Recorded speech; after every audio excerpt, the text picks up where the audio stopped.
Hi friends, நமது ஜனனி நாட்டுக்கோழி பண்ணை சொந்தங்களுக்கு எல்லாருக்கும் வணக்கம். நம்ம அதே பாருங்க, மிக கடுமையான போராட்டத்துக்கு அப்புறம் இன்றைக்கி தான் நம்ம நம்மளும் ஒரு பண்ணையாளருங்கிற ஒரு இடத்துக்கு அடி எடுத்து வச்சுருக்கேன். நான் ஃபஸ்ட்டு ஸ்டெப் இதுதான். நம்மளுடைய இந்த ஒரு வருஷத்தோட ஈல்டு ரொம்ப இழப்பீடு அதிகமாக வருது நமக்கு. ஏன்னா சரியான கொட்டகை இல்லாமல் அந்த ஆரம்ப ஸ்டேஜ் கொட்டகையை வச்சு அப்படியே கொஞ்சம் கொஞ்சமாக பண்ணிகிட்ருக்கேன். நம்மள்கிட்ட முதலீடு அதிகம் போட முடியாத கண்டிஷனில் இனிமேல் தான் அப்படியே கொஞ்சம் கொஞ்சமாக டெவலப் பண்ணோம். அதனால தான் நான் உங்கள்கிட்ட அட்வான்ஸாக இதெல்லாம் இல்லாமல் நம்ம எதையும் ஆரம்பிக்கக்கூடாது அப்படிங்கிறத நான் உங்கள்கிட்ட ஷேர் பண்ணிகிட்ருக்கேன்.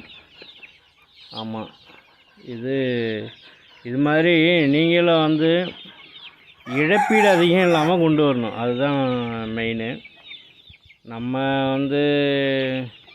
நிறையா இழப்பீடு அடி என்ன சொல்கிறது, அடினா அடி, அவ்வளோ அடி நம்ம தாங்க முடியாத அடின்னு வச்சிங்களேன். ஒரு சில நேரத்தில் நான் சரி இதெல்லாம் நமக்கு தேவையே இல்லை, இதை விட்டுடலாம் அப்படின்லாம் முடிவு பண்ணேன்.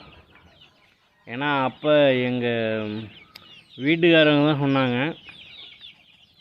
அதெல்லாம் ஆரம்பத்தில் அப்படி தாங்க இருக்கும், அனுபவிக்க அப்புறம் அப்படியே ஒன்று ஒன்றா இம்ப்ரூவ் பண்ணிக்கலாங்க, ஒன்றும் பயப்பட வேணாம் அப்படின்னாங்க.